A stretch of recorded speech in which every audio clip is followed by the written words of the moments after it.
Guys, how to create settings shortcuts in Windows 11 10 desktop, as well as how to create settings keyboard shortcuts in Windows 11 and Windows 10. And first, create settings shortcuts on desktop. Right click on blank space of desktop and hover the cursor on new and choose shortcut.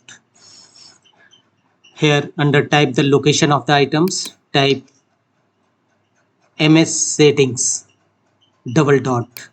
Don't forget to put double dot after settings and click on next. Type a name for these shortcuts.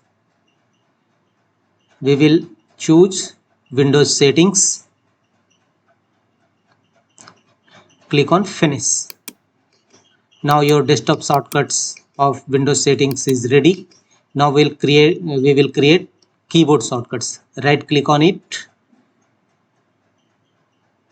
and choose properties.